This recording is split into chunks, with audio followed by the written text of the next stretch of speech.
Hello my guys, hello my family. It's another wonderful day. It's another great moment that the Lord has enabled us to meet again. And today I just want to ask you something and be very honest with yourself. Answer this question honestly. When was the last time you read the Bible? When was the last time you read the Bible?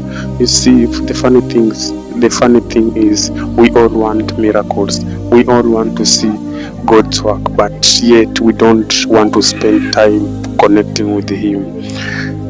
This is not a book. This is not like another book. This is a guide. If you want to understand God, you have to read the Bible. This Bible teaches how to pray. It teaches how to wait. It teaches how to be patient in the Lord. It gives us faith, written by people who are inspired by God. So huwezi sikia sauti ya God kama usomi Bible. How will you know how God communicates kama usomi Bible? Utajuaje kuomba kama usomi Bible? Wakati hii ina state clearly in the book of Matthew when Jesus alifunza wanafunzi wake kuomba. Utajuaje venye God ana operate kama usomi wadi yake? Utajuaje?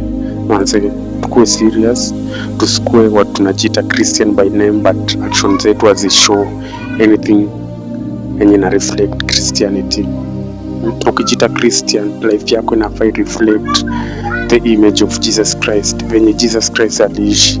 Jesus Christ defeat the devil in the wilderness through the word of God. Alitumia word of God ku defeat devil. Okay? Jesus Christ alikuwa naomba kila occasion yenye alikuwa naenda. Yet he was the only man on earth mwenye alikuwa holy.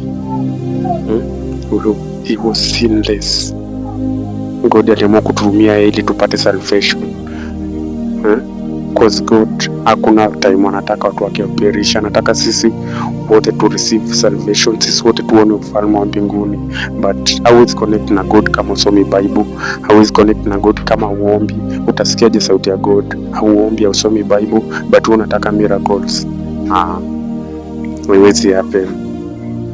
For example, huwezi amka asubuhi ukae kwa nyumba halafu ifike jioni chakula itoke kwa yanguke chini. Lazima uende kazi, ufanye kazi, uvumilie kila changamoto yenye unapata nayo kwa kazi. Ndio jioni kifika ama mwisho wa mwezi kifika unalipwa.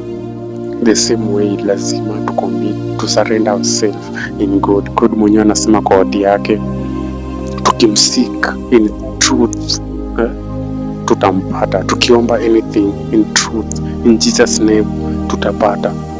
Utajuaje kama usomi the word? Utajuaje venye God anataka kama usomi wadi yake yenye alituachia nyuma kama guidance, kama taa, kama mwangaza ya kutuonyesha venye nafaa tuishi life yetu. Tukue serious nani? Tukue serious. Every day before utoke kwa nyumba, a lot of things happen nowadays. Every day before utoke kwa nyumba, piga goti chini, omba Mungu akuongoze, akulinde kwa siku yako kwenye unaenda kutafuta, akuwe na yafungue milango.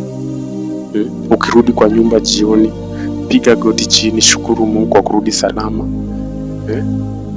kwa kukuongoza kwa kila kitu yenye unafanya kwa life yako. Na niamini mimi, hakuna joy, hakuna peace, hakuna happiness inakonga tamu kama kuishi ndani ya Christ. Hakuna life inakonga poa kama hiyo, because unajua kila kitu ni answer. Ukiomba uone jibu, unajua Mungu anasema ongoja, hii right, this is the right time. Ukiomba ujibiwe, unajua Mungu amejibu maombi yangu because this is the right time. Na Mungu akikupatia chenye umeombea, unajua hiyo ni God's direction. Mungu akikwambia ngoja, unajua that's God protection.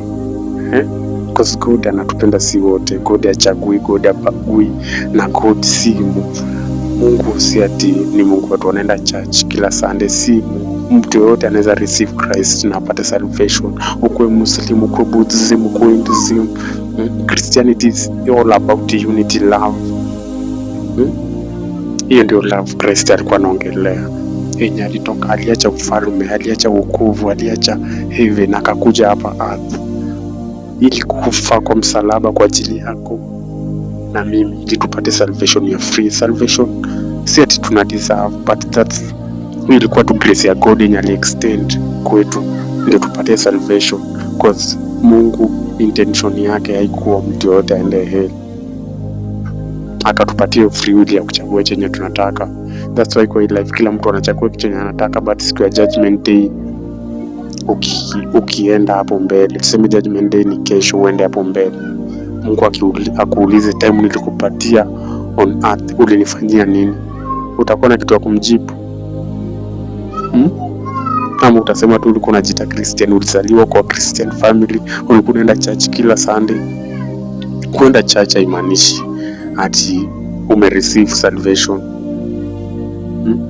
but kuishi jinsi Christ anataka tuishi kwa neno lake, kuishi venye Christ anataka tuishi kwa neno lake, to love one another, tukuwe na roho ya kusamea. Kila siku tunaomba tumtegemee yeye kwa kila kitu, kwa sababu yeye ndio Mwokozi, yeye ndio kiongozi wa maisha yetu, anajua kesho yetu, alitujua before hata tuzaliwe tukiwa in our mother's womb. Hiyo ni Jeremiah chapter 1 verse 5. Biblia inasema before I formed in your mother's womb, I knew you, and before you were born, I chose you and I sanctified you. I chose you to be my priest. Yani Mungu alikuwa ashakuchagua kitambo. But sasa wewe tunaona uko youth, tunaona bado uko mdogo, unasema huwezi receive salvation. What if utaona kesho? What if kesho uamke ujipate upumui? Utaokoka saa ngapi? Na salvation ni hapa kwa dunia. Once umekufa mambo yako ni hivyo, unangoja judgment day. Sisemi kwa sababu ati mimi ni perfect ama nafanyanga kila kitu mzuri. Nasema hivi cause pia mimi najaribu connect na God, na recently nimeanza kusoma word, nimeanza kusoma the Bible, nimeanza kuniguide in a certain direction yenye sikuwa nimejua kwa life yangu. Okay, nimeanza kuona vitu na different perspective kwa life yangu.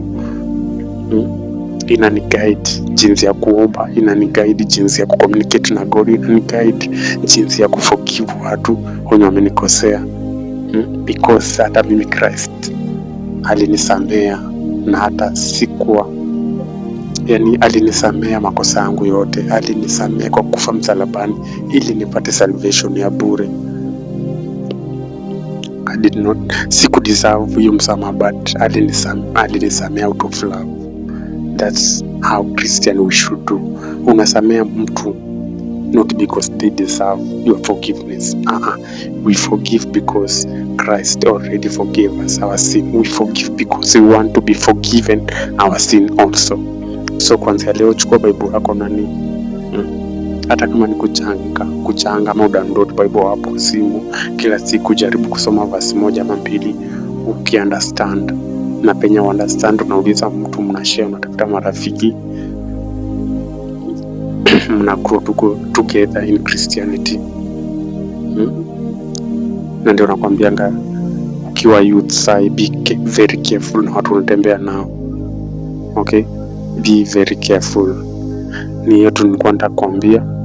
Take a step forward today, because Christ is the only way, the truth and the light to heaven.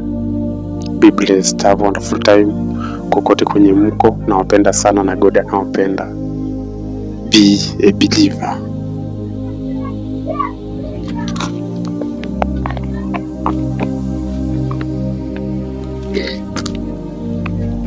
Na usahau kufollow, kulike, kushare, ila kila mtu apate hii neno.